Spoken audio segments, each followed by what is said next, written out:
Hey guys, welcome to another Donaron Monologue podcast. I am your host, Beau. Before we go any further, we want to again mention our sponsor, Ashley Luann K, on Instagram. Again, Instagram is just a wonderful resource for information, and this is a subject that has a lot of information to go through. Nursing. She covers everything, cradle to grave, on nursing. Wonderful resource. Check her out, Ashley Luann K, on Instagram. We will have links again provided in the comments and descriptions. As you can see, I am holding a VHS tape. Sure, especially the people my age are going to remember VHS tapes, and even people a little younger, because again, the transition from VHS to DVD was not as clean and quick as our transition from physical media period to streaming and digital. That's been kind of a harsh cutoff. But there was a time when your parents weren't going to go out and buy the new flash in the pan system format just because it just popped up. And but this isn't about VHS. This is a Gameshark how to hack like a pro video. I mean, the millions Anonymous actually watched this to become the people that are bringing us horrific information on the people that rule our world. You should have seen it before. It was pathetic. They were just watching V for Vendetta all day and milling about, not really knowing what to do with all that rage. And then this came along and changed that. So, guys, once upon a time, because especially our younger viewers, it's really hard for me to remember that there actually are people, adults, who were born after the year 2000. Blows my mind. But especially our younger viewers, you may not remember what a Gameshark was, because we don't have cheat devices anymore. And I think that's an awesome thing. I think that's really cool. There's still cheating in video games, certainly. But we don't have, like, you guys remember, everyone had a Gameshark or a Game Genie. Like, it was just common to have that. But Gameshark and Game Genie was a actual physical device you would plug into your game system, and it would it would allow you to alter the coding of the game to cheat. Most commonly, infinite health, and RPGs, infinite money. I remember Final Fantasy VIII had one that gave you every item in the game, which in Final Fantasy VIII, that really was the only one you needed. And it ruined games. It ruined them. I'll just flat out say it. There's nothing fun about cheating in a video game. There's nothing fun about it at all. The whole point is to play it the way it was meant to be played, and I feel very strongly about that. Play a video game the way the developer meant you to play it. This subject that's the thesis for today. This subject came up because I was talking with Adam on one of our conversations on the way home from work, and he was home. I was on my way home from work, and I was talking to him, and I was on speakerphone. He was in his truck with his girlfriend Stephanie, and Stephanie had an idea for a podcast. She said, hey, there's people cheating on Animal Crossing, and she actually feels very passionately that it's stupid, and I do too, because it is stupid. It's Animal Crossing. Why are you cheating? Who are you competing with? It's not like you're going to beat the game.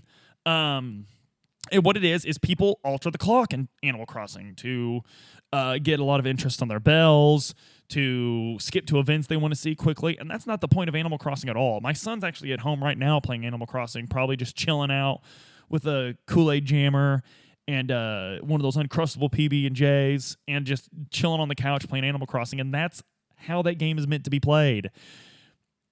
There are achievements, but you're not really gunning for these achievements, and what does it mean when you get them if you cheated to get them? What does it mean? Well, what's cool about it? Like, that's the whole point of that game. Excuse me. So that's I remember in several games will call you out for cheating. Kojima's very famous for this. In Metal Gear Solid 3 Snake Eater, one of the top 5 greatest video games of all time, period, and it will always remain in the top 5, if not the top 1. It is an incredible piece of art. It actually got Time Magazine to recognize Kojima as one of the artists to watch. We'll talk about Kojima on another video. But in this game, you have a fight with a sniper that's over 100 years old, and his name is The End. He's extremely old, just this side of dying. And you have a boss fight with him where he's hiding in the jungle, and you have to find him. It is an incredible Incredible boss fight because it's almost 100% suspense. There's no real combat mechanics to him. Most of it is just finding out where this guy is. It's an incredibly tense boss fight. You can actually cheese it by going into your PlayStation 2 clock and setting it forward. Because if you save during this boss fight and you take too long, he'll die of old age. He will. He'll die of old age. It's extremely anticlimactic and stupid to do it that way. When you reload the game, Snake will immediately get on his radio and he'll call in, or he'll get a call, I can't remember, and someone will be like, "That's awesome. You didn't even have to fight him." And Snake will lament that he didn't even have to fight him. The man lived for over 100 years. He deserved to go out better than that. This doesn't feel right. And the whole conversation is literally looking at you, the player, saying, "Way to go. We developed this awesome boss fight for you. We worked very hard on it. You paid money to experience it, and you skipped it. It's stupid." It's stupid. It's the same principle. In WoW, I don't see any problem with buying level boosts for your alt. I don't. Or if you're just buying a new expansion, you're just getting into WoW on this expansion, I don't see any problem with using that level boost. If this is the first character you ever made in WoW and you're using the level boost, you are literally paying Blizzard to not play their game. You are handing Blizzard money saying, "I don't want to play a portion of the game I just paid to play." It's a bigger sin. No, I'm talking about I'm talking about the level boost they provide. Yeah, but no, actually, and if you cheat on Activision Blizzard is really cracking down on people who cheat in their video games.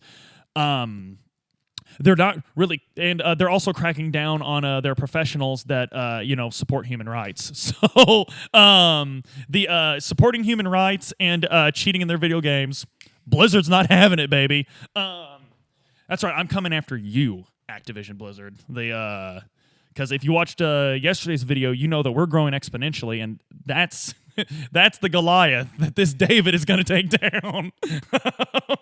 This is a joke, of course. At this point, God himself would have to flex to take Activision Blizzard down.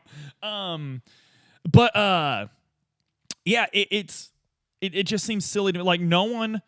Imagine you get up to bat in baseball as a kid. It's your first time up to bat, and you get a walk, and that was the first run you ever scored in baseball. There's nothing really wrong with it. I mean, that's in the rules of baseball. You can do that, but I think I would count my actual when I actually did hit a home run, I think I would count that as my first run. I think that's what am I wrong? Yeah.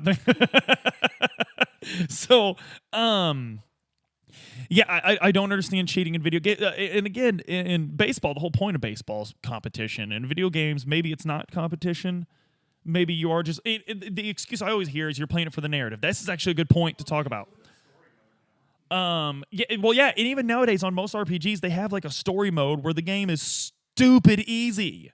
Where the game's absurd. If you're playing Kingdom Hearts on beginner, just press X a lot. You'll get through the game, I promise you. No matter which Kingdom Hearts it is. 1 less so than 2 and 3. But just press X. You'll make it through, I promise, if you put it on beginner. And if you want to unlock the secret videos, just watch it on YouTube. But if you're cheating to win in a video game, I think because all of us use Gamesharks. Adam had this sitting around. Obviously, he used a Gameshark. I used a Gameshark because I knew about the thing in Final Fantasy VIII. But at the point when either the video game world decided we didn't have cheating devices anymore, or when we decided to stop using them on our own, when I decided to stop using strategy guides for because Morrowind and Skyrim, I never used a strategy guide. I never even looked up anything about Skyrim before it came out. I just played it blind. I had a better time playing it than I did Oblivion, because Oblivion, I had a strategy guide. I love Oblivion. Oblivion's 12 times better the game than Skyrim. But it's not... I don't have as good of memories of it because of that. Because in Morrowind, I went blind, and Skyrim, I went blind, and I had a better time. That's how these developers meant you to play the game. Persona games. A lot of people use those guides to get all the social links. That's no fun, man. Like, what's the point of playing it again if you do a 100% run the first time? You know? why ever play it again? You know, if you know everything, if you see all these branches. And now that I'm playing Disco Elysium brilliantly made a game to where you're just as likely to get through the story successfully as you are if you suck. And that's super cool because it's a different game every time you play it. And if you use a trainer that makes it to where you succeed in every check, there is a trainer out there. You could download a trainer and one of the things is you succeed every check you roll. You are totally circumventing the way this game was meant to be played. There's no temptation to do drugs, because the temptation to do drugs is very real in that game. And if you listen to the developer's commentary on it, they had a clear message they were trying to send there.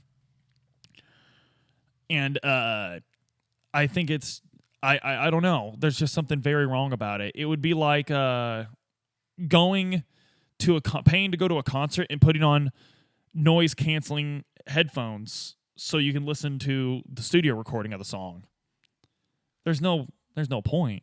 It just doesn't make any sense. So so the thesis of this video, if you are cheating when you play your video games, you need to go to the nearest church, go into the confessional booth, confess your sins, say however many prayers the priest tells you to pray, and then maybe you'll get into heaven someday. But you cheated in video games, so don't count on it, buddy.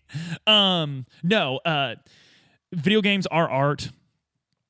You wouldn't want a cheaper experience of experiencing any other form of art.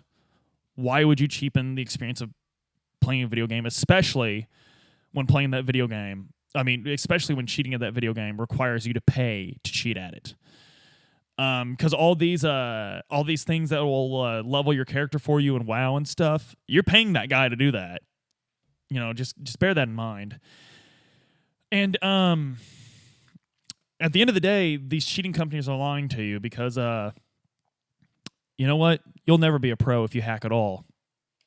So you can't hack like a pro. And that's all I got for today. So Adam gave like a sideways look because I guess he took that at like face value. Like I was being dead serious. Like, listen, kids, cheating doesn't pay. But I'll tell you what does pay. Check out our buddy Mike over at BRCM. This is actually kind of a really neat, different podcast. It reminds me a lot of like a morning drive time radio show, if you remember those. I still listen to those on the way into work every once in a while because my Bluetooth adapter broke and I can't listen to podcasts and music, so there's just the drive time morning shows. But getting into podcasts is kind of neat because it's like he's more insightful about it, I think. Does a lot of various topics. Adam's right. So it's kind of like if those guys didn't have a producer in a booth telling them what to do. So it's kind of more shoot from the hip. I think it's neat. I think you guys will. Check it out. Again, links to our Patreon, links to merch. You'll find all those wonderful things, as well as links to our sponsors' Instagram in the comments and the descriptions of this video. Guys, we thank you so much for your support. Every bit of support we get goes back into this, goes back into getting better, and I think you'll agree with me. We're getting better every single time you see us show back up. Guys, thank you so much, and as always, stay safe.